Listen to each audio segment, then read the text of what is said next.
الحمد لله نحمده ونستعينه ونستغفره ونؤمن به ونتوكل عليه ونعوذ بالله من شرور أنفسنا ومن سيئات أعمالنا من يهده الله فلا مضل له ومن يضلله فلا هادي له وأشهد أن لا إله إلا الله وحده لا شريك له وأشهد أن سيدنا وسندنا وحبيبنا ومولانا محمدا عبده ورسوله اللهم صل على محمد وعلى آل محمد كما صليت على إبراهيم وعلى آل إبراهيم إنك حميد مجيد اللهم بارك على محمد وعلى آل محمد كما باركت على إبراهيم وعلى آل إبراهيم إنك حميد مجيد أما بعد فأعوذ بالله من الشيطان الرجيم بسم الله الرحمن الرحيم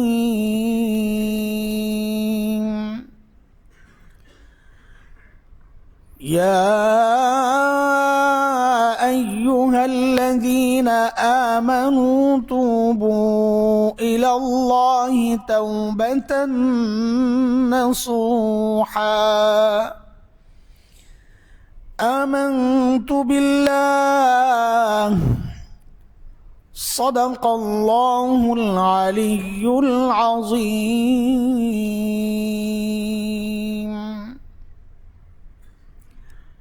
محترم মুসল্লিয়ান ইকরাম আলহামদুলিল্লাহ আল্লাহ সুবহানাহু ওয়া তাআলার অশেষ মেহেরবানি যে মালিক জুমার নামাজ আদায়ের জন্য আমাদেরকে মসজিদে আসার এবং নামাজের অপেক্ষায় বসে থাকার তৌফিক দান করেছেন সেজন্য মহান রবের শুকরিয়া আদায় করি আলহামদুলিল্লাহ সৈয়দনা আবু বকর সিদ্দিক রাদিয়াল্লাহু তাআলা আনহুর বক্তব্য আসছে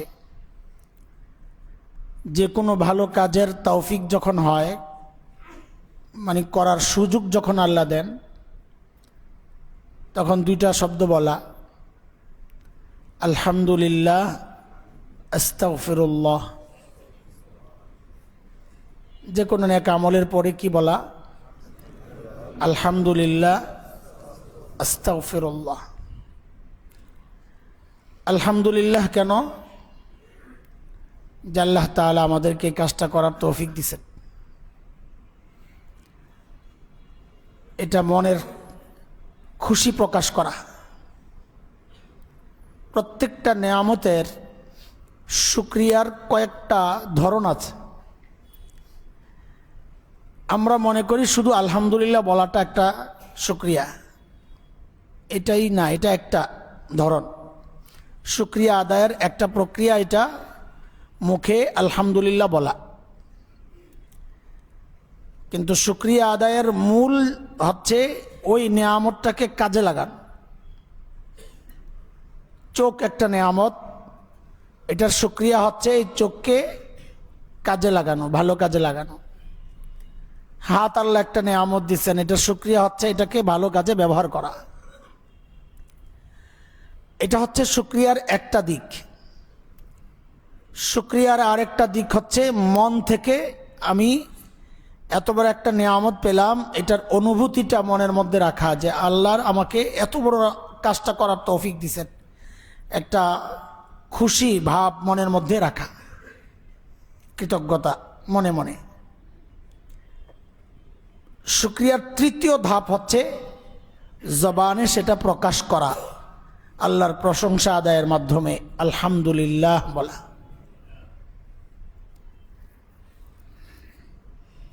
রমজানের প্রায় শেষের দিকে চলে আসছে আমরা, হয়তো আজকের যে জুমা এটা শেষ জুমাও হইতে পারে, জুমাতুল বিদা আমরা বলি আর কি। এটা বলা, এটা শরীয়তের কোনো শব্দ না, আমরা বলি আর কি। শেষ জুমাকে বলি জুমাতুল বিদা। এর জন্য আলাদা কোনো আমল নাই, এটার জন্য কোনো আলাদা বক্তব্যও নাই, কোনো আমলও নাই, কিছুই নাই, আমরা বলি আর কি, বলা। কিন্তু এই বলার মধ্যেও একটা বিষয় আছে, একটা ভালো দিক আছে। এই শব্দটা যেন আমাকে জাগায়া তোলে যে হায় বিদায়। এই শব্দটা আমাকে জাগায়া তোলার জন্য এটা একটা ভালো কাজ করার কথা। এই পর্যন্ত আল্লাহ আনছেন আমাদেরকে। আমাদের প্রথম কাজ হচ্ছে, আজকে তিনটা কথা বলি, তিনটা কাজ। প্রথম কাজ হচ্ছে যে আল্লাহ যে আমাকে আপনাকে মায়া করে রমাজানে ঢুকাইছেন, এবং এই 23তম রোজা পর্যন্ত আল্লাহ আমাকে এখনো বাঁচায় রাখছেন, এবং রোজাদারদের সাথেই রেখেছেন। নামাজ, তারাবি, তিলাওয়াত, জিকির, আজকার এগুলো করার তৌফিক দিছেন। এর জন্য বেশি বেশি আল্লাহ শুকরিয়া আদায় করা, আলহামদুলিল্লাহ। নিয়ামতের শুকরিয়া আদায় করলে আল্লাহ ওই নিয়ামত বাড়ায় দেন, এটা আল্লাহর ওয়াদা। আল্লাহ বলেছেন লাইন শাকারতুম লাযীদান্নাকুম, নিয়ামতের শুকরিয়া আদায় করবা তো আমি নিয়ামত বাড়াইয়া দিব। যে কোনো ভালো কাজের সুযোগ দেওয়া, তৌফিক যাকে বলি, এটাও একটা নিয়ামত, এটা একটা নিয়ামত। এই নিয়ামতের শুকরিয়া আদায় করলে আল্লাহ এমন কাজের তৌফিক বারবার দিবেন, আরও দিবেন, বেশি করে দিবেন, আল্লাহর ওয়াদা। বাকি এই নিয়ামত যে আপনি পাইছেন এর অনুভূতিটা দিলের মধ্যে আগে জাগানো। দুনিয়ায় হাজারো মানুষ আছে আমার আপনার মতো যারা এই নিয়ামত থেকে বঞ্চিত, হাজার না কোটি কোটি মানুষ। যে আল্লাহ আমাকে আপনাকে বানাইছেন ওই আল্লাহ তাদেরকেও ওই আল্লাহই বানাইছেন। যেই অঙ্গগুলো আল্লাহ আমাকে দিছেন ওই আল্লাহ সেই অঙ্গ তাদেরকেও দিছেন। আমাদের হাত তিনটা না, আমাদের চোখ তিনটা না, তাদের যা আমাদেরও তা।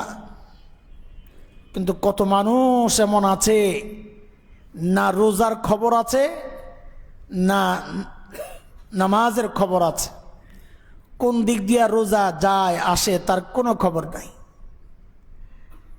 সর্বোচ্চ ঈদের একটা প্রস্তুতি তার থাকে, এতটুকুই। এছাড়া এই যে এক মহান মাস ছায়াদান করেছিল নবীজি সাল্লাল্লাহু আলাইহি সাল্লামের শব্দ এটা, কদ আযাল্লাকুম শাহরুন আযীম, এক মহান মাস তোমাদেরকে ছায়া দিস।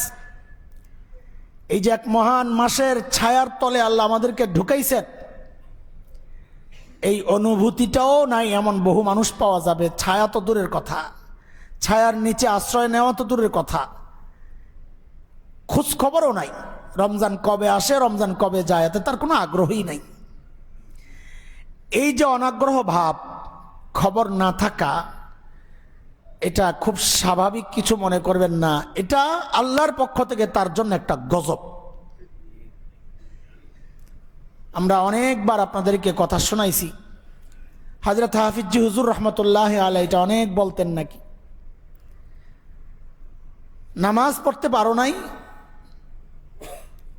ভাইবো না যে আমার অজুহাত দেখায়, কাপড় নষ্ট, সময় নাই। বলে না, এমনটা ভাবার কোনো কারণ নাই, বরং তুমি ভাবো আমি এমন কি অপরাধ করছি, নিশ্চয়ই করছি, যার কারণে আল্লাহ আমার উপর এতটা নারাজ যে আল্লাহ আমাকে ওই যে সেজদার মতো এমন আল্লাহর কাছাকাছি যাওয়ার যে সুযোগটা আল্লাহ কেড়ে নিছেন। হযরত বলতেন, বড় ওজনওয়ালা কথা, এটা কঠিন কথা, যে পাপ করছো, নগদ আযাবের অপেক্ষায় আছো না? কই আযাব তো আসে না। আরে তোমার কাছ থেকে ভালো কাজ করার তৌফিক ছিনায় নেওয়ার চেয়ে বড় আযাব আর কি আছে মিয়া? ভালো কাজের তৌফিক ছিনায় না, তৌফিক মানে সুযোগ দেওয়া, আর ভালো কাজ করার সুযোগ দেওয়া, এই সুযোগ আল্লাহ ছিনায় নিছেন, এর চেয়ে বড় আযাব আর কি হইতে পারে? এই জন্য আমাদের বড়রা বলেন একটা কথা, ভালো কাজ করা, নেকি করা, সওয়াবের কাজ করা আর গুনার কাজ করা, ভালো কাজের বিনিময়ে আল্লাহ কি দিবেন, দুনিয়ায় দিবেন না আখিরাতে দিবেন, এটা তো আল্লাহ জানেন। আদৌ দিবেন কিনা তাও আল্লাহ জানেন, এটা আল্লাহর ইচ্ছা। কিন্তু নগদ একটা পুরস্কার হচ্ছে, প্রত্যেকটা ভালো কাজের নগদ একটা পুরস্কার হচ্ছে, এটা যেন সকলের দিলের মধ্যে থাকে। এটা নগদ পুরস্কার হচ্ছে এই যে ভালো কাজটা করতে পারলাম, নিশ্চয়ই এই মুহূর্তে আমার মালিক আমার উপর খুশি, এই জন্য আমাকে এই কাজটা করার সুযোগ দিয়েছেন। আমরা উদাহরণ দিয়েও বলেছি, আপনাদের পুরান যারা, তাদের মনে থাকার কথা। এক বছর রমজানে লম্বা সময় আমি দেশের বাইরে ছিলাম, প্রায় 20-22 দিন। তো তখন আমাদের নিউ মার্কেট এবং ঢাকা কলেজের ছাত্র এবং নিউ মার্কেটের ব্যবসায়ীদের মধ্যে একটা ঝামেলা চলতেছিল। আমি ছিলাম না দেশ, কয়েকদিন গড়াইছে ঝামেলাটা, মানুষও মারা গেছে। আপনাদের মনে থাকার কথা, এখানে অংশগ্রহণ করছেন এমন লোকও থাকতে পারে। তা আমার বাসা ছিল রাস্তার উপরে, একটাই ছেলে, কাছে থাকলেও তো এত টেনশন লাগতো না, বাইরে আসি যেহেতু ভিতরে খুব টেনশন খালি। ও না আবার নিচে নামে কৌতূহল দেখার জন্য কি হচ্ছে। আমাদের অভিজ্ঞতা হচ্ছে যারা মারামারি করে ওরা যতটা ক্ষতির মুখে পড়ে তার চেয়ে বেশি পড়ে যারা মাঝখানে পড়ে। তাই হয়েছে, ওখানে মারা গেছিল না ব্যবসায়ী না ছাত্র, অন্য। তো কিছুক্ষণ পরপরই শুধু আর মাকে ফোন দিচ্ছিলাম, যাকে ঘরের ভেতরে ঢুকায় রাখো, বাইরে যাইতে দিও না, কারণ ওর জন্য ঘরটাই নিরাপদ। ওই যে বারবার ফোন দিচ্ছিলাম না, তখনই মাথায় লাগছে, যে জিনিস লাগে বারবার বলি, এটা লাগছে যেহেতু, আর আল্লাহর পক্ষ থেকেই আসছে, যে হারে এই কথাটাই তো আমাদের বড়রা আমাদেরকে বুঝান। আমি আমার সন্তানকে ভালোবাসি বলে আমি চাই নাই সে ওই জঞ্জালে যাক, ঝামেলায় যাক। আমি চাইছি ওকে নিরাপদ জায়গায় ঘরের মধ্যে ঢুকায়া রাখতে, ভিতরে থাকো, ভিতরে থাকো, ওদিকে যাও না, ওদিকে যাও না। ঠিক আল্লাহ যে সমস্ত বান্দাকে ভালোবাসেন, আল্লাহও চান না আপনি মার্কেটে মার্কেটে ঘুরেন, আল্লাহও চান না আপনি মসজিদের বাইরে থাকেন। এটা নিশ্চিত করেই বলা যায়, এইভাবেই মসজিদে আসি নাই। আল্লাহ আমাদেরকে ভালোবাসছেন বলেই আল্লাহ দুনিয়ার নানান জায়গা থেকে ধরে ধরে ধরে ধরে আইনে আমাদেরকে মসজিদের মধ্যে ঢুকাইয়া দিছেন। নিরাপদ জায়গায় থাকো। বাহিরটা ভালো না, কতটা খারাপ। আমাদের এখানে এতেকাফে আসছেন অনেক ভাই, তো বলছি যে ভাই আল্লাহ সুযোগ দিয়েছেন গুনাহ থেকে বাঁচার, কোনো গুনার পরিবেশ তো নাই ভিতরে। তো বলছি একটা ফাঁক আছে, একটা ফাঁক, ওই ফাঁকটা হইল আমাদের মেন গেট, ওদিকে কেউ তাকাবো না। সাথীদেরকে বলে দিছি যে ওদিকে কেউ তাকাবো না, মেন গেটের দিকে তাকাবো না, তাকাইলেই গুনাহ, তাকাইলেই গুনাহ। তো ওদিকে না তাকাইলে গুনার আর কোনো রাস্তা নাই, সব রাস্তা ক্লোজ আলহামদুলিল্লাহ। তো রাস্তায় রাস্তায় গুনার বাজার, কোত্থেকে যে আসলো এই জিনিস, যেখানে আল্লাহ তাআলা এই 10 দিন দিয়েছেন, আমার জীবনের সেরা টাইম এটা। সারা বছরের মধ্যে রমাজান হচ্ছে সেরা মাস, আর রমাজানের সেরা মুহূর্ত হচ্ছে এই শেষ 10 দিন। হাদিস শোনাইছি আপনাদেরকে আর আগের জুমায়। নবীজি সাল্লাল্লাহু আলাইহি ওয়াসাল্লাম আহইয়া লাইলা, নিজে সজাগ থাকতেন। ওয়া আইকাযা আহলা, পরিবারেও ঘুমাইতে দিতেন না, জাগায়া দিতেন। ওয়া শাদ্দা মিজারা, কোমরে কাপড় বেঁধে নিতেন, মানে পুরা প্রস্তুতি। কেন, কি দরকার নবীর? সারা বছর কি অবহেলা করছেন আমার নবী সাল্লাল্লাহু আলাইহি ওয়াসাল্লাম? যেই নবী দাঁড়ায় থাকতে থাকতে পা ফুলে যেত, আমলে কোনো ত্রুটি তো ছিল না, কোন নবী কোনো গুনাহ করেন নাই। সেখানে আমার নবীকে আল্লাহ আলাদা করে বলেছেন, লিয়াগফির লাকাল্লাহু মা তাকাদ্দামা মিন যামবিকা মা তাআখার। নবী, আপনার কোনো গুনাহ যদি হইয়াও যায়, হবে তো না, যদি হইয়াও যায় আমি ওয়াদা দিয়া রাখতেছি, আমি মাফ করে দিলাম, অগ্রিম মাফ। সেই নবীর কি এমন দরকার লাগছে রাত জাগার? কি এমন দরকার লাগছে একদম কোমরে কাপড় বেঁধে নেমে যাওয়ার? আমাদের মতো আমি বলি মাঝে মধ্যে, ভাই রমজান আমার ব্যক্তিগত বলি যে রমজান হচ্ছে আমার সারা বছরের ঘাটতি পুরার একটা সুযোগ আল্লাহ দিছেন আমারে। আমি এই সুযোগটা চেষ্টা করি যতটুকু সম্ভব, পারি তো না, চেষ্টা করি। তো আমার নবীর তো আর আমার মতো না, আমার মতো অলস তো ছিলেন না আমলের ক্ষেত্রে আমার নবী সাল্লাল্লাহু আলাইহি ওয়াসাল্লাম। হ্যাঁ, তো সেই নবীর কি প্রয়োজন ছিল শেষ 10 দিনে এরকম নিজেকে আলাদা করে সামনে আনার? আপনজনকে যেন চিনতেন না, এমন একটা অবস্থা হয়ে গেছে। এখন তো উল্টা হয়ে গেছে। আমাদের কাছে মাঝে মধ্যে লোকজন আসে, তো বলি ভাই কথা আর না গাইলে ভালো, চলে যান। পরে যায় বদনাম শুরু করে যে এতটা অভদ্র অসামাজিক মানুষ দেখি নাই, আর গেলাম এত দূর থেকে একটু কথাও বললো না। আরে ভাই, আমি তো কথা বলার জন্য আসি নাই মসজিদে, সারা বছর তো কথা বলছি। অথচ এটা নবীর আখলাক ছিল, এটা চিনতেন না, কাউরি চিনতেন না, অস্থির হয়ে যেতেন। কি করবেন? কারণ আল্লাহর রহমত নবীজি যেন দেখতেছিলেন, আমি তো দেখি না, আমার তো সে চোখ নাই। নবীজি দেখতেছিলেন আল্লাহর রহমত এমন ভাবে ঝরতেছে যে একটা মুহূর্ত তো নষ্ট করা যাবে না। এখানে এমন আছেন কেউ, যদি কোটি টাকার মুক্তা ঝরতো, এখন খালি মুক্তা পড়তেছে, হীরা পড়তেছে, বসে বসে গল্প করবে, এমন কোন মানুষ আছে? হীরা তো দূরের কথা, রূপাও যদি পড়ে তাও তো আমার মনে হয় না একজন পাওয়া যাবে টয়লেটে যাওয়ার পথ। সব বন্ধ, খাওয়াও বন্ধ। অথচ এই শেষ 10 দিনের প্রতিটা মুহূর্ত সারা দুনিয়ারে 1000 বার বিক্রি করলো তার চেয়ে দামি। প্রতিটা মুহূর্ত করতেছি কি ভাই? হ্যাঁ, আমার তো এই সময়টা সেকেন্ড হিসাব করে চলার কথা। আমি মাঝে মাঝে বলি মিনিটে হিসাব করে চলি আমরা, এখন তো সেকেন্ড হিসাব করে চলার কথা, যে আমার একটা সেকেন্ড যেন নষ্ট না হয়। আল্লাহ দিছেন, আল্লাহর রহমত বাহানা তালাশ করতেছে রমজান, গোটা রমজানটাই যেন এমন আল্লাহর রহমত বাহানা তালাশ করে কিভাবে আমারে আল্লাহ ছাড় দিবেন। শয়তানরা আটকায় রাখছে, শয়তান আটকায় রাখছে। এটাও তো আল্লাহর একটা আমাকে মাফ করার, বাঁচায়া দেওয়ার একটা বাহানা। এটা আমলের মূল্য অনেক বাড়াইয়া দিছেন, এমন এক আমল দিয়ে দিছেন যেন আমার নফস দুর্বল হয়ে যায় না খায়া। শরীরে শক্তি না থাকলে তো মানুষের অন্য যে চাহিদাগুলো আছে সেগুলো দুর্বল হয়ে যায়। এই জন্যই তো হাদিস আসছে, কারো বিয়ে করার সক্ষমতা না থাকলে, ঝামেলা থাকলে সে যেন রোজা রাখে। তো রোজা রাখলে আর গুনাহ করা থেকে বাঁচবে, কারণ শক্তি, ইচ্ছা সবই কমে যায়, দুর্বল হয়ে যায়।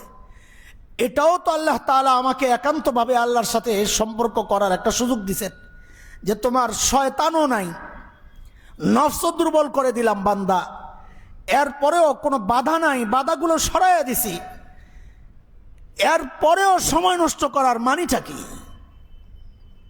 সেজন্যই তো জিব্রাইলকে দিয়া আল্লাহ তাআলা বদদুয়া করাইছেন। সেজন্যই তো হাদিস শোনাইছি আপনাদেরকে, নবীজিকে দিয়া আমিন বলাইছেন, যে আপনি আমিন বলেন। কার জন্যে? রাগিমা আনফুমরা মান আদারাকা রমাজান ফালাম ইউগফার লাহ কুল আমিন ফাকুলতু আমিন। যে ব্যক্তি রমজান পেল কিন্তু নিজেকে মাফ করাইতে পারে নাই, সে যেন ধ্বংস হয়, ক্ষতিগ্রস্ত হয়, অপদস্থ হয়। জিব্রাইল আমিন বদদুয়া করতেছেন, নবীকে দিয়ে আমিন বলাইতেছেন। কোথায়? মসজিদে নববীতে, মিম্বরে রসুলে। জাগাও দামি, সময়ও দামি, বদদুয়া যিনি করেছেন তিনিও দামি, যিনি আমিন বলেছেন তিনিও দামি। সব দামি বিষয়গুলো একসাথে হয়েছে এই বদদুয়াকে ফেরত দেওয়ার জন্য না। তো আমাদের প্রথম কাজ হচ্ছে শুকরিয়া আদায় করা। প্রথম কাজ হচ্ছে দিল থেকে এই অনুভূতিটা যেন দিলের মধ্যে থাকে, যাহারে কত শত কোটি মানুষ ঘুরতেছে, ওখান থেকে আল্লাহ আমাকে আনছেন, আমাকে আনছেন, আলহামদুলিল্লাহ। আপনাদেরকে মনে পড়ছে এই জন্য বলছি এই কথা। সম্ভবত ওই যেই সফরে আমি রমজানে ছিলাম না, আবুধাবিতে একটা মসজিদ আছে, শেখ জায়েদ মসজিদ। ও মসজিদ না, এটা এখন জাদুঘরের মতো হয়ে গেছে, মানুষ দেখতে আসে। আজীব কারুকাজ, ছাদের যেই ডিজাইন, কার্পেটে ওই ডিজাইন, এই টাকা আছে খরচ করছে। তার পাশেই একটা হোটেল 5 স্টার। আমাদের 5 স্টারের মতো 5 স্টার না, ওদের 5 স্টারও অন্যরকম। তো আমরা যেহেতু রাষ্ট্রীয় মেহমান হিসাবে গেছি, প্রেসিডেন্টের মেহমান, ওই হোটেলে ঢুকাইছে। রমজান ছিল, রমজান। হায় আল্লাহ, হোটেলে ঢুকছি, রোমে গেছি, যাইয়াই সেজদায় লুটাইছি। আমার স্পষ্ট মনে আছে, যাইয়াই সেজদায় লুটাইছি। কেন? যে কি দেখে আসলাম, দেখা তো লাগে না, বুঝেই তো যায়। চারপাশে সব উলঙ্গ মানুষ, কাপড় চোপড় নাই। রমজান মাস, আরব দেশ, আমাদের ভক্তি শ্রদ্ধার কতটুকু যায়, কি জায়গা ওইটা, আরব, জাজিরাতুল আরবটা। সেই জায়গার মানুষগুলো রমজান মাসে এই হালত। বিদেশিরা সব বিদেশি, দেশি মানুষ কম। আরবরা, আরব আমিরাতের মেয়েরা, ওরা তো পর্দা পরে, বোরকা পরা ওদের জন্য বাধ্যতামূলক বাহিরে, যদি আরব হয়। বিদেশি বেশিরভাগ সব। তো সেজদায় লুটাইছি ওই চিন্তা থেকে যে এই মানুষগুলোর যে আল্লাহ বানাইছে, আমাকে ওই আল্লাহই বানাইছেন, আমাকে আল্লাহ ওই হালতে নেন নাই। ওই শুকরিয়ায় যায় সেজদা করছি। আমাদের এই অনুভূতিটা প্রত্যেকের দিলের মধ্যে থাকা উচিত। এটাও একটা শুকরিয়ার ধরন, যে আল্লাহ আমাকে তৌফিক দিছেন। এই 23 রোজা পর্যন্ত আল্লাহ টেনে আনছেন। শুকরিয়া আদায় করি, তো ইনশাআল্লাহ বাকি দিনগুলো আমার ভালো যাবে। এবং লাইলাতুল কদর যদি চলে না গিয়ে থাকে, গত রাতেও তো একটা রাত গেছে, মনটাও ডাকছে। আমাদের এক ভাগিনা বলতে দুস্থ আহবাবদের ভাগিনা, আমাদের ভাই মামুনুল হক ভাইয়ের ভাগিনা আর কি। তো মদিনায় আছে না, কোথায়? মদিনায় না, মদিনার ওলামারা যোগাযোগ হয়েছে, তো মেসেজ পাঠাইছে, ও সাক্ষী আছে। ওলামারা বলতেছিলেন পরশু দিনের কথা, যে রাতটা কেমন কেমন লাগতেছে। ভাই এটা বলতে ইতস্ত লাগে, শেষে সামনের দিনগুলো আপনাদের অবহেলা শুরু হবে, যে চলে গেছে তো মদিনার আলেমরা কইছে। কালকে আবার আমাদের এক মুরব্বী বলতেছেন, আমার আজকে ডাকতেছে না, মন ডাকতেছে না। এটা এক একজনের এক। মাত্র 2 দিন গেছে, আরো 3 দিন সম্ভাব্য বেজর রাত রয়ে গেছে। হতে পারে লাইলাতুল কদর রয়ে গেছে। যদি দিলের মধ্যে অনুভূতি থাকে অনেক বড় নিয়ামত পাইছি, তো ইনশাল্লাহ আশা করতে পারি লাইলাতুল কদর থেকে বঞ্চিত হব না ইনশাল্লাহ। একটা যদি লেগে যায়, একটা রাত যদি লেগে যায়, অন্য নবী উম্মতরা 1000 বছরের ইবাদত নিয়ে আসবে আল্লাহর সামনে, 500 বছর, 600 বছর, 800 বছর। এই নবীর উম্মত 60 থেকে 70, কয়জন 70-এর উপরে যায়? আর এখন তো 60-এর নিচেই মরা শুরু হয়েছে বেশি। হ্যাঁ, বাচ্চারা মরে যাচ্ছে। কিয়ামতের আলামত এটা। এই যে অল্প বয়সের আমল নিয়ে উঠবে, তা আগায়া যাবে কেমনে? এই সমস্ত বিষয় দিয়ে আগায়া যাবে। রোজা রাখছে একটা, উঠছে 70টা। কি সুযোগ! রাত কাটাইছে 1 রাত, আমল নামায় উঠে গেছে কত! আরে আমার আল্লাহ বড় যত। ওটা মুখস্থ করাইতে পারি নাই আপনাদেরকে। লাইলাতুল কদরের দাম কত? আমার আল্লাহ বড় যত। 1000 মাস তো বুঝানোর জন্য বলা, এটা সর্বশেষ সংখ্যা। আরবির সর্বশেষ সংখ্যা হচ্ছে আলফ, 1000। তোরা বুঝানোর জন্য, অনেক বুঝানোর জন্যে। সেই অনেকটা তো নির্দিষ্ট না। আল্লাহ বলছেন খায়রুম মিন আলফি শাহর, 1000 মাসের চেয়েও উত্তম। উত্তম মানে বেশি, তো বেশি তো এটা আপেক্ষিক বিষয়। দাতা গ্রহিতা দুইজনের হিসাবেই বেশিটা কম বেশি হয়। দিছেন কে? নিচে কে? তো দিছেন কে? তো বেশি বেশি কত? আল্লাহ বড় যত। ওইটাই মাথায় রাখবেন, কত হিসাব নাই। এমন কোন সুযোগ যদি পাওয়া যায়, আলহামদুলিল্লাহ। আল্লাহ তুমি কবুল করো, আমাদের জীবনে বারবার লাইলাতুল কদর নসিব করো। আরে ফাঁকি দিয়ে দোয়া আরেকটা হয়ে গেছে, মানে আমার হায়াত বাড়াইয়া দাও, এটা ডাইরেক্ট তো বলতে পারি না। তো বলি আল্লাহ লাইলাতুল কদরের সুযোগ বারবার দিও আল্লাহ। আল্লাহ এমন রমজান আমাদের জীবনে বারবার আইনো আল্লাহ। হ্যাঁ, তাই অটোমেটিক যদি এটা কবুল হয় তো হায়াত তো বাড়বে। রুটিন করে রাখছি 5 বছরের আমলের, চালাকি আর কি। 5 বছরের আমল আমি 5 বছর পর পর রুটিন করি। এই 5 বছরে আমার এই আমল করতে হবে, তো রুটিন করছি, এটা একটা চালাকি। এই রুটিন করে আল্লাহর কাছে খালি দোয়া করি, আল্লাহ এই আমলটি যেন শেষ করতে পারি। তা আবার শেষ হওয়ার আগে দিয়ে নতুন রুটিন করি। এই যে এই বছরের রুটিন শেষ হওয়ার কথা আমার আগামী মে মাসে শেষ হওয়ার কথা। গত 5 বছরের রুটিন শেষ হওয়ার কথা জুন থেকে, যে কোনো কারণে জুন থেকে শুরু হয়েছিল আর কি একটা রুটিন। তো এটা মেতে এসে শেষ হয়। তো গত 5 বছরের রুটিন শেষ হওয়ার কথা আগামী মে, কিন্তু চালাকি করে রমজানের আগে ওটাকে ক্লোজ করে দিছি, করে আবার 5 বছরের রুটিন করছি। করে বলছি আল্লাহ, হারামে যাইও দোয়া করছি, আল্লাহ এই 5 বছরের আমল যদি নিয়ত করছি, আল্লাহ এগুলো যেন শেষ করতে পারি। তো দেখা যাবে ওই 5 বছর শেষ হওয়ার আগে আবার ওই রুটিন ক্লোজ করে নতুন করে আবার রুটিন করে আবার দোয়া করা শুরু করো। মানে ওই ফাঁকে দিয়ে ন্যাক হায়াত চাইতেছি আর কি আল্লাহর কাছে। তো এই জন্যে এইভাবেই দোয়া করি, আল্লাহ এই রমজানের এই সুযোগ আল্লাহ আমাদের জীবনে বারবার নসিব করেন। লাইলাতুল কদর আল্লাহ বারবার নসিব করেন, একবার পেতে চাই না আল্লাহ, শতবার পেতে চাই আল্লাহ, আপনি নসিব করেন। মুহতারাম হাজরিন, এটা হচ্ছে আমাদের এখনকার 1 নম্বর কাজ, বেশি বেশি শুকরিয়া আদায় করা, এই অনুভূতিটা দিলের মধ্যে রাখা। আমি আর 10 জনের মতো না, আমি আর 10 জনের মতন না। শত শত ছাত্রের মধ্যে যখন কাউকে কোনো দায়িত্ব দেই, এই কাজটা কে করতে পারবে, তুমি দাঁড়াও, আসো, তুমি আসো, তো তার মধ্যে একটা ভাব আসে, এতজনের মধ্যে আমারে ডাক দিলেন, স্বাভাবিক।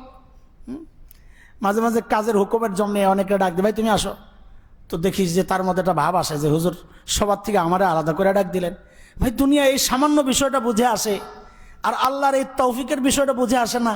যা আল্লাহ এই মসজিদের মধ্যে কোটি মানুষ বাদ দিয়ে আমি কয়জনরে ডাক দিলেন, এটা কেন বুঝেন না? যা আল্লাহ আমাকে আলাদাভাবে দেখতেছেন। এটা অনুভূতি যদি না জাগে তো আপনি শুকরিয়া আদায় করবেন কেমনে? এটা হচ্ছে আমাদের 1 নম্বর কাজ। ইনশাআল্লাহ বেশি বেশি শুকরিয়া আদায় করবো। আমাদের আজকের জুমার 1 নম্বর সবক হচ্ছে আমরা এই যে নেয়ামত পাইলাম, এই নেয়ামতের শুকরিয়া আদায় করবো ইনশাআল্লাহ। 2 নম্বর হচ্ছে ওই যে আলহামদুলিল্লাহর পরে আরেকটা শব্দ বলছি, কি বলতেন? আস্তাগফিরুল্লাহ। কি কেন? ইমানদার বান্দাদের, নেককার বান্দাদের প্রশংসা আসছে কোরআন আল কারীমে। কানু কলিলাম মিনাল লাইলি মা ইয়াহজাউন ওয়া বিল আসহারি হুম ইস্তাগফিরুন। তারা রাতের কিছু অংশই ঘুমায়, অল্পই ঘুমায়। নেককার বান্দাদের প্রশংসা, রাতে কম ঘুমায়, ইবাদত করে, ইবাদতে কাটায়। কম ঘুমায় মানে বসে বসে ফেসবুক চালায়, ওই প্রশংসা চলতেছে না। কম ঘুমায় মানে কি? আরে ইবাদতে কাটায়।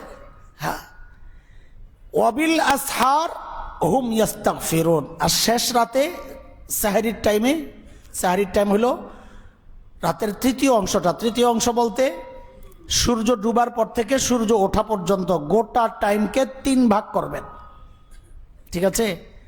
3 ভাগের 3য় ভাগটা যখন থেকে শুরু, ওইটাই তাহাজ্জুদের ওয়াক্ত, ওইটাই সাহারির ওয়াক্ত, ওইটাই শেষ রাত। বিভিন্ন হাদিস আসছে যে শেষ রাতে আল্লাহ এসে ডাকতে থাকেন, ওই টাইমটা, এটা 3য় অংশ যেখান থেকে শুরু।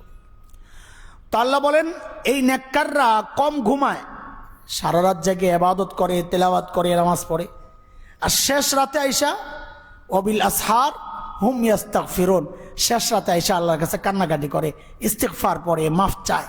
তো সাহাবীদের কাছ থেকে প্রশ্ন আসছে, ইয়া রাসূলুল্লাহ, সারা রাত ইবাদত করছে, তো তার প্রশংসার মধ্যে আল্লাহ বলতেছেন আবার শেষে যায় কান্নাকাটি করে, তওবা করে, ইস্তিগফার পড়ে, মিলে না তো। ইবাদত করছে তো ভালো কাজ করছে, তো আবার ইস্তিগফার কেন? তো নবীজি সাল্লাল্লাহু আলাইহি সাল্লাম ব্যাখ্যা দিয়েছেন যে আসলে ইবাদত তো করছে ঠিক, কিন্তু আল্লাহর যে শান, আল্লাহর যে মর্যাদা, ওই মর্যাদা ঠিক রেখে আমাদের পক্ষে ইবাদত করা সম্ভব না। যার কারণে নবীজি নিজেও কাঁদতেন আর বলতেন, মা আবাদনাকা হাক্কা ইবাদাতিক ওয়া মা আরাফনাকা হাক্কা মারিফাতিক। ইমামে আবু হানিফা সম্পর্কে আসছে, তওয়াফ করতেন আর কাঁদতেন আর বলতেন, মা আবাদনাকা হাক্কা ইবাদাতিক, ও আল্লাহ, আপনার যেমন ইবাদত করার কথা, যেমন দরকার ছিল আপনার শান অনুযায়ী, আপনার মান মর্যাদা অনুযায়ী, আল্লাহ আমি পারছি না। আপনাকে যেমনটা চেনার কথা আমি পারছি না। এটা হচ্ছে আমাদের দুর্বলতা।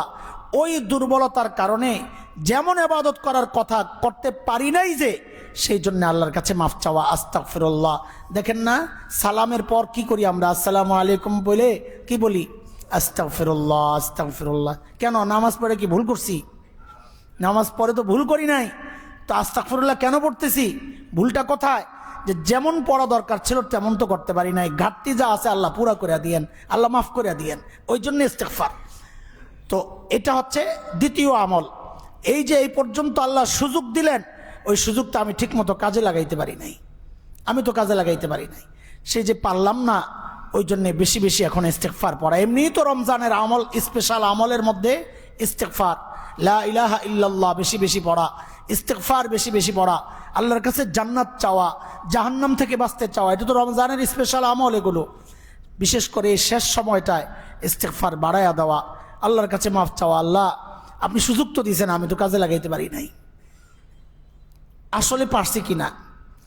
আরে ভাই, এই যে ইস্তিগফার, এই ইস্তিগফার হলো আমল করার পরের ইস্তিগফার। তো আমাদের তো আরেকটা ইস্তিগফার রয়ে গেছে, ওটা তো এখন যেটা বলছি এটা হলো আমল করার পরের ইস্তিগফার। আল্লাহ যেমনটা করার দরকার ছিল তেমনটা করতে পারি নাই, আমাদের তো ইস্তিগফার আরেকটা রয়ে গেছে। সেটা কোনটা? 3 নম্বর কথা, 3 নম্বর কথা, এটা আমাদের শেষ কথা। সেটা হচ্ছে ও যে হাদিস শোনাইছি যে রমজান পেল কিন্তু নিজেকে মাফ করাইতে পারে নাই, সেই জন্য ক্ষতিগ্রস্ত হয়। ভাই, এই আসামি না আমি হয়ে যাই, হইছি কিনা কে জানে।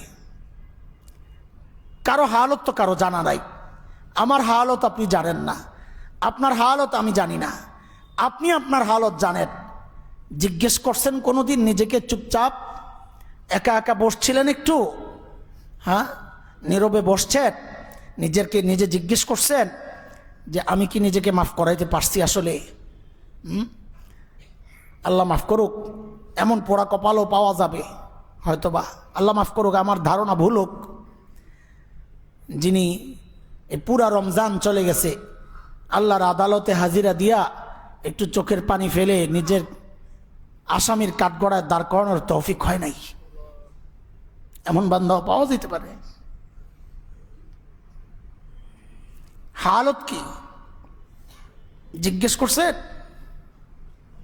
ভাই, আপনাদের হালত কি আমি জানি না, আমি নিজের জিজ্ঞেস করলে হতাশ হই, কি জানি, আল্লাহ জানে, আল্লাহ মাফ করছেন, আল্লাহ জানে,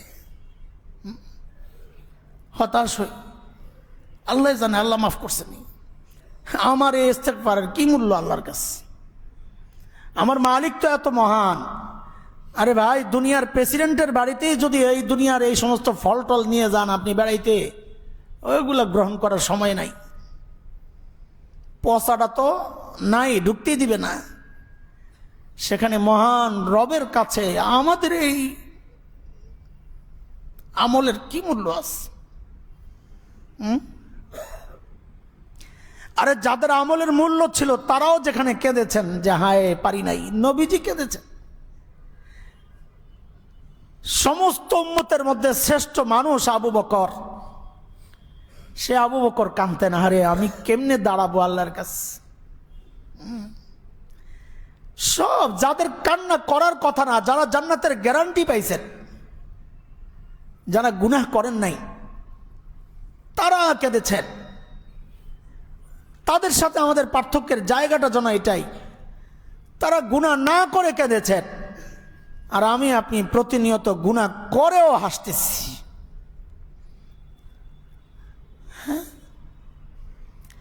এরপরে আবার এই রমজানের মতো এমন দামি মুহূর্ত পায়াও এত হুমকি ধমকিও আসছে আমার প্রতি। নবীজির মাধ্যমে জানায়া দিয়েছেন আল্লাহ তাআলা, সুযোগ যেহেতু বড়, গ্রহণ না করলে শাস্তিটাও বড়। কত বড়! জিব্রাইলকে দিয়া বদদোয়া করাইছেন, নবীকে দিয়া আমিন বলাইছেন, তারপরেও কলিজায় ডট ঢুকে না যে আমি তো নিজেরে মাফ করাইতে পারি নাই। তার কেমনে ঢুকবে? আমার কথায় কি কাজ হবে? জিব্রাইলের বদদোয়া আমাকে সতর্ক করতে পারে নাই, নবীজির আমিন আমাকে সতর্ক করতে পারে নাই, পিছন ছাড়তে পারি নাই আমি এখনো। জীবন যেমন ছিল তেমনই রয়ে গেছে। নতুন কাপড়ের জন্য পরিকল্পনার উপর পরিকল্পনা, অথচ নতুন একটা জীবন শুরু করার কোনো পরিকল্পনা নাই।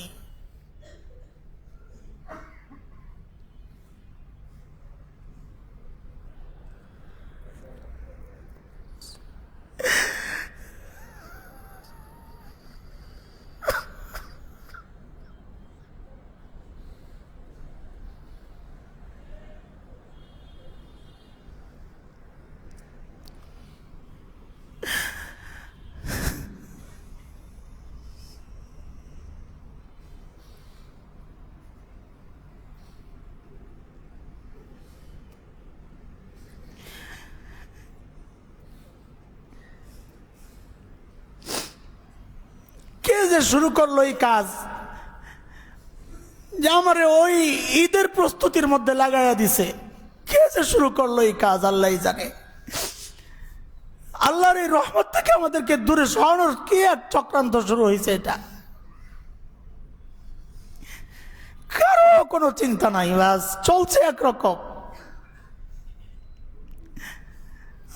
রমজানের আগের জিন্দিগি আর পরের জিন্দিগি যদি একরকম থাকে, তাহলে নিশ্চিত করে বলা যায় আমি জিব্রাইলের বদদোয়ার নিচে পড়ে গেছি, নিশ্চিত করে বলে যায় আমি নবীর বদদোয়ার নিচে পড়ে গেছি।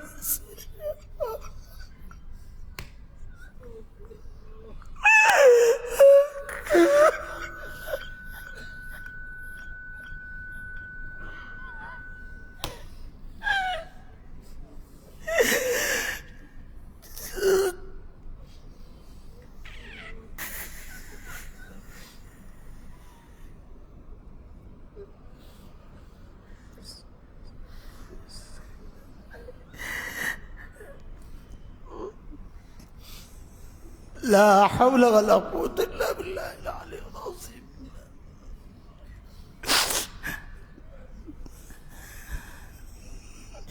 ও ভাই, জিব্রাইলের বদদোয়া নিয়া, নবীজির বদদোয়া নিয়া হাসরের মাঠে রবের সামনে কেমনে দাঁড়াবো রে ভাই বলেন? হ্যাঁ, করতেছি কি? কোন দিকে চলতেছি? ও যুবক, আছো কেউ? আছো কেউ যে রবের দুয়ার ছাড়বা না, প্রতিজ্ঞা করবা যে ছাড়বো না মাফ না পাইলে?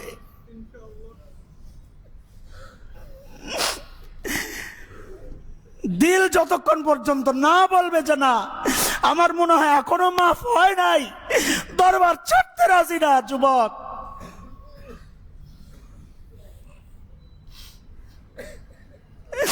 আছেন কি আমার এমন কোন বাবা যে না এই জীবন না, এটা জীবন না, এটা ইমানদারের জীবন না, এটা মানুষের জীবন না যে রাস্তায় চলতেছি আমি?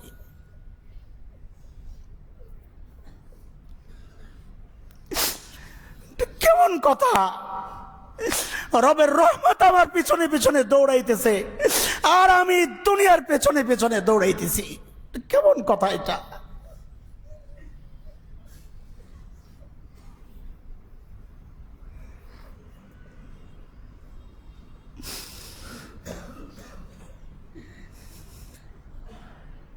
লা হাওলা ওয়ালা কুওয়াতা ইল্লা বিল্লাহ। ভাইও সুযোগ হাতছাড়া হয় নাই, এখনো আল্লাহ রাখছেন আমাকে বাঁচায়া, সুযোগ হাতছাড়া হয় নাই। আল্লাহ ডাকতেছেন আমাকে আপনাকে বারবার, ইয়া আইয়ুহাল্লাযীনা আমানু তুবু ইলাল্লাহ তুবু ইলাল্লাহ তাওবাতান নাসুহা। তওবায়ে নাসুহার মাধ্যমে রবের কাছে ফেরত আসো, ফেরত আসো, ফেরত আসো। বারবার ডাকতেছেন আমার রব, আয় বান্দা আয়। দুনিয়ার দরবার একবার মাফ করলে দ্বিতীয়বার মাফ করতে চায় না। দুনিয়ার দরবার চাইলে নারাজ হয়, আমার রবের দরবার নবী বলেন মাল্লাম ইয়াসআলিল্লাহ ইয়াগদাব আলাইহি।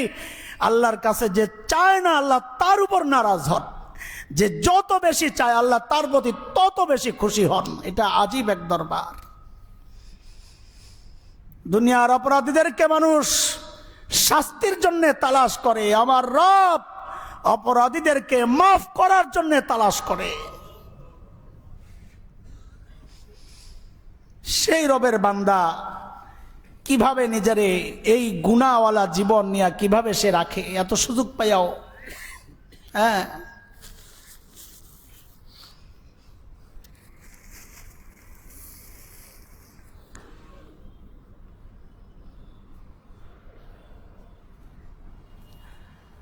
আল্লাহ। মুহতারাম হাজরিন, আমাদের ইস্তেগফারটা হবে দুই রকমের। এক ইস্তেগফার হচ্ছে আমল যা করছি সেগুলো ঠিকমতো হয় নাই, আমলের কোয়ালিটি ঠিকমতো হয় নাই। আমল কোয়ালিটিওয়ালা হয় ইখলাসের দ্বারা, সুন্নত দ্বারা। আমল যে আমল আল্লাহর কাছে দামি হয়, ওজনওয়ালা হয়, দুইটা সিফত তার মধ্যে, দুইটা গুণ তার মধ্যে যুক্ত হওয়া লাগে। এক হচ্ছে ইখলাস। ইখলাস, সমস্ত আমল শুধুই আল্লাহকে খুশি করার জন্য করব, এটা না হইলে আমল হালকা হয়ে যায়। দুই নাম্বার হচ্ছে তরিকাটা যেন হয় আমার নবীর তরিকা সাল্লাল্লাহু আলাইহি ওয়াসাল্লাম, না হয় আমল দুর্বল হয়ে যাবে। তো আমরা সুন্নতের মাধ্যমে যে কোনো আমল করব সুন্নত তরিকায় আর ইখলাসের সাথে, তো আমল শক্তিশালী হবে, ওজনওয়ালা হবে। তারপরেও ঘাটতি থাকবে, আমাদের ইখলাসই বা কোথায়, সুন্নতের উপর পুরোপুরি চলতে পারছি কোথায়। তো সেই জন্যে ইস্তেগফার পড়ব, যে আল্লাহ আমি পারি নাই, আমারে মাফ করে দেন, আমি চেষ্টা করছি। আমাদের ইস্তেগফারের দ্বিতীয় কারণ হবে আমাদের নিজেকে মুক্ত করার জন্যে, গুনাহ থেকে মুক্ত করার জন্যে। বেশি বেশি শেষ সময় পাগলের মতো হয়ে যাওয়ার কথা, পাগলের মতো হয়ে যাওয়ার কথা। একটা মুহূর্ত নষ্ট না হয় ভাই, একটা মুহূর্ত নষ্ট না হয়। ঘরওয়ালাদেরকে জাগায়া দেন, জাগায়া দেন মানে রাতের জাগানো না, ওদেরকে সচেতন করেন, বুঝান। ওই ঈদ কেন্দ্রিক হয়ে গেছি আমরা সবাই, যে না এই শেষ 10 দিন আল্লাহ দিছেন আল্লাহ কেন্দ্রিক হওয়ার জন্যে। শেষ 10 দিন কাপড় চোপড় নতুন করার জন্যে না, শেষ 10 দিন হায়াত নতুন করার জন্যে। সব পরিষ্কার করে, একদম পরিষ্কার। কত পরিষ্কার! নবীজি সাল্লাল্লাহু আলাইহি সাল্লাম বলেছেন আত-তাইবু মিনাজ যামবি কামান লা যামবালা। আরে দুনিয়ার সব কিছুর পরিষ্কারের একটা বিষয় আছে, পরিষ্কার করলে এটা পুরান হয়, পুরান হয়। আপনি যত পরিষ্কার করবেন এটা ধীরে ধীরে পুরান হয়ে যাবে, টেম্পার চলে যাবে। কিন্তু মানুষের কলব যখন গুনাহ দ্বারা নাপাক হয়, ওইটা যখন তওবা দ্বারা পরিষ্কার হয় তখন তার টেম্পার যায় না, ওইটা আরো তাজা হয়, ওইটা আরো শক্তিশালী হয়। নবীজি বলেন সে এতটা পবিত্র হয়ে যায় যেন এখানে কোনো গুনাহই ছিল না, একদম ইনটেক, একদম ইনটেক হয়ে যায়। ওই প্রতিজ্ঞাটা করি যে আমরা আমাদের হায়াতকে একদম ইনটেক, আগের একদম মা যেদিন জন্ম দিয়েছিলেন ওই দিন যেমন পবিত্র ছিলাম। আরে ভাই এটা সম্ভব কিনা? আল্লাহ বলে এটা কিভাবে সম্ভব? আরে ভাই নবীজি বলেছেন সম্ভব, তো আপনি কেন মানেন না? আল্লাহর সুযোগ আল্লাহ দিছেন, তো দুনিয়ার সাথে মিলাইলে হবে না। যে দুনিয়ায় জিনিস পুরান হয়ে যায়, এটাও পুরান হয়ে যাবে ধীরে, না দুনিয়ার সাথে মিলাইলে হবে না। আল্লাহ বলতেছেন, আল্লাহ নবীজি বলতেছেন আমি হতাশ না হই, আমি আল্লাহর কাছে বসি, আমি একা একা বসি, হ্যাঁ এই বাকি টাইমগুলো গুনাহমুক্ত থাকে ইনশাআল্লাহ, ইনশাআল্লাহ, ইনশাআল্লাহ বলি ইনশাআল্লাহ, গুনাহমুক্ত থাকে ইনশাআল্লাহ। এই যে মসজিদে আসা যাওয়ার রাস্তায় গুনাহ আর গুনাহ, নিচের দিকে তাকায় তাকায় হাঁটবো, নিচের দিকে তাকায় তাকায় হাঁটবো, আর ইস্তেগফার পড়তে থাকবো। অল টাইম, বাসা যাওয়া পর্যন্ত ইস্তেগফার, ঘর থেকে বের হলে খালি ইস্তেগফার পড়তে থাকবো, কারণ রাস্তার হালত ভালো না, রাস্তার হালত ভালো না। হ্যাঁ, আমাদের আনন্দ, ঈদ একটা আনন্দ, কিন্তু আমাদের মূল আনন্দ, রোজাদারের মূল আনন্দ, নবীজি বলেছেন ফারহাতুন ইনদা লিকাই রাব্বিহ, যখন আল্লাহর সাথে মোলাকাত হবে সেই দিন হচ্ছে রোজাদারের মূল আনন্দ। কেন? যে আল্লাহ তাআলা নিজে রোজার বিনিময়টা দান করবেন। সেই আনন্দ, সেই আনন্দের অংশীদার যেন আমরা হতে পারি, আমাদের রোজাগুলো যেন আল্লাহ ওইভাবে কবুল করেন, আমিন। শেষ হয়ে যাচ্ছে, আমাদের কাজ যদি বাকি থাকে সেগুলো শেষ করে ফেলি। বিশেষ করে আমাদের জাকাতের কোনো প্রসঙ্গ যদি বাকি থাকে, জাকাতের মাসআলা, জটিল মাসআলা, বা কেউ ওলামাদের সাথে মশওয়ারা করে নিব আমরা ইনশাআল্লাহ। 2.5% হারে জাকাত দিব। জাকাত ধরার জন্য মূল মাল হচ্ছে স্বর্ণ, রূপা, নগদ টাকা, ব্যবসার মাল। 4টা জিনিস: স্বর্ণ, রূপা, নগদ টাকা, ব্যবসার মাল। এগুলোর একসাথে করলে যদি 52.5 তোলা রূপা, এই বর্তমান বাজারে 2,30,000 থেকে 60,000 রূপার নানান ক্যারট আছে, তো বেচা বিক্রি ওঠানামা করে। তো আমরা এক এক সময় এক একটা হিসাব পাইছি, এই রমজানে কয়েকটা হিসাব পাইছি, 60 পাইছি, 50 পাইছি, 30 পাইছি। তো এই জন্যে 2,30,000 থেকে 2,60,000, এটা হচ্ছে এখন মোটামুটি ওঠানামা চলতেছে, রূপার দাম কম বেশ হইতেছে। তো এই পরিমাণ সম্পদ যদি কারো হয়, ওই মুখস্থ হিসাব করেন না 7.5 ভরি স্বর্ণ নাই, কাজেই জাকাতও নাই, মুখস্থ হিসাব করেন না। 1 ভরি স্বর্ণ আছে, 1 ভরি স্বর্ণ, সাথে কিছু টাকা আছে। এখন আপনাকে টোটালটার মূল্য হিসাব করতে হবে। কথার কথা, 1 ভরি স্বর্ণ এখন যদি 22 ক্যারেট গত 2 দিন আগের বা গতকালকে 2,23,000 না, 23,000 বিক্রি করতে গেলে আর কি, কিনতে গেলে তো 60-70,000, ওইটা না, 2,23,000। আর 21 ক্যারেটটা 2,13,500 না, এটা ওই স্বর্ণের দোকানওয়ালা আছে, ওই সবার জিজ্ঞেস করে নেই। তো এই হচ্ছে হিসাব। এই টোটাল মিলায়া যদি 2,30,000 থেকে 60,000 পরিমাণ টাকা হয়ে যায়, বিশেষ করে মা বোনদের কাছে, এটা বেশি হিসাব হলো মা বোনদের, সবার উপর জাকাত ফরজ, কেউ দেয় না। আমার জাকাত ফতুয়া 2টা, এক হইলো, 1 নম্বর ফতুয়া হইলো 7.5 ভরি তো নাই, 1 নম্বর ফতুয়া। আর 2 নম্বর ফতুয়া হইলো এগুলা ব্যবহারের জিনিস, ব্যবহার অলংকারের উপর জাকাত নাই। মুফতি সাহেব ফতুয়া দিয়া দেয় না দেওয়ার জন্য, এখন মুফতি সাহেব হয়ে গেছে, এখন আর হুজুর লাগে না। না, এগুলো ব্যবহারের সোনার উপরও জাকাত দিতে হবে। কারো কারো মত আছে, আমরা সেটা ধরবো না। আরে ভাই, দেওয়ার চিন্তা করেন, খালি ফাঁক খোঁজে কোন দিক দিয়ে বাচ্চা যাবে। আপনি দিয়ে দিবেন অনুমতি নিয়ে, যদি আপনাকে বলে আপনি দিয়ে দিবেন। আর যদি না পারেন বলেন সোনা বেশ, ওই ঘরে এই আজাব রাখা যাবে না, এটা আজাবটাই না নিয়ে আসবে, বুঝে আসছে না? ইনশাআল্লাহ। তো জাকাত দিয়ে দিব। জাকাত যে প্রাপ্য তাকে দিব, গরিব। মসজিদ জাকাতের ফান্ড না, এটা জাকাতের নির্দিষ্ট জায়গা আছে, ক্ষেত্র আছে, মসজিদ না। ওই যে যারা কাফন দাফনের কাজ করে তাদেরকে জাকাত দেওয়া যাবে না, জাকাত জীবিত ব্যক্তিকে দিতে হয়। মৃত ব্যক্তি, জাকাত ব্যক্তিরে মালিক বানাইতে হয়। মৃত ব্যক্তি নিজের মালিকানা যা ছিল ওইটি তো ছুটে গেছে, আবার আরেকজনের মালের মালিক কেমনে হবে? এই জন্য মৃত ব্যক্তির সংক্রান্ত কোনো কাজে জাকাতের টাকা ব্যবহার করা যাবে না। আমাদের মসজিদের দান বক্সে জাকাত দিব না, মসজিদের দান বক্সে জাকাত দিব না, এখানে অন্য দান করব। বিশেষ করে একটা আহ্বানও জানায় রাখি মাঝখানে, আমাদের মসজিদের স্টাফদের জন্য আপনারা সবসময় সহযোগিতা করেন, তো বিচ্ছিন্ন বিক্ষিপ্তভাবে দিলে ওদের জন্য ঝামেলা হয়। তো আমরা ওই ব্যবস্থা রাখছি, সবুজ স্টিকারে মোড়ানো কিছু বক্স আছে, এগুলো শুধু রমজান কেন্দ্রিক আমাদের স্টাফদের জন্য দিই। অনেকে প্রশ্ন আসতে পারে যে বেতন নাই, বোনাস পায় না, আলাদা কেন? ভাই, বোনাস আপনিও পান, আপনি চাকরি করেন, বোনাস পান, ওরাও পাবে, কিন্তু রমজানে ওদের ডিউটিটা হয়ে যায় 3 গুণ বেশি, 4 গুণ বেশি।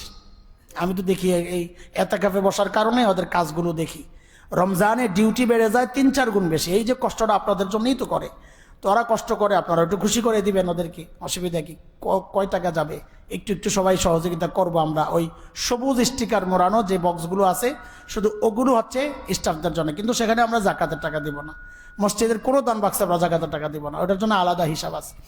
সদকাতুল ফিতরের হিসাবটাও করে আমরা দিয়ে দিব ইনশাআল্লাহ, প্রস্তুত হব দেওয়ার জন্য। যদি আগামী শুক্রবার ঈদের নামাজ পড়তে হয়, যদি 29 হয়, রোজা পড়াও লাগতে পারে, তো আমাদের এখানে 2টা জামাত হয়। একটা হবে ইনশাআল্লাহ 7:30টায়, প্রথম জামাত 7:30টায়, প্রথম জামাত 7:30টায় এখানে হবে ইনশাআল্লাহ। আমি পড়াবো, আল্লাহ যদি বাঁচায় রাখেন, হায়াতে রাখেন, সুস্থ রাখেন ইনশাআল্লাহ তাআলা। দ্বিতীয় জামাত হবে 9টায় ইনশাআল্লাহ। আমাদের পেশ ইমাম সাহেব পড়াবেন, যাদের জরুরত আছে একটু পরে আসতে পারবো ইনশাআল্লাহ। সে পর্যন্ত আল্লাহ আমাদের সবাইকে ভালো রাখেন। আবারও একটা দোয়া আপনাদের কাছেও চাই, আমিও আপনাদের জন্য করি, যদি লাইলাতুল কদর চলে গিয়ে না থাকে, যদি সামনে থেকে যায়, আল্লাহ যেন আমাদের কাউকে বঞ্চিত না করে, কেউ যেন বঞ্চিত না হয়। আমিন আমিন। ওয়া আখিরু দাওয়ানা আলহামদুলিল্লাহি রাব্বিল আলামিন।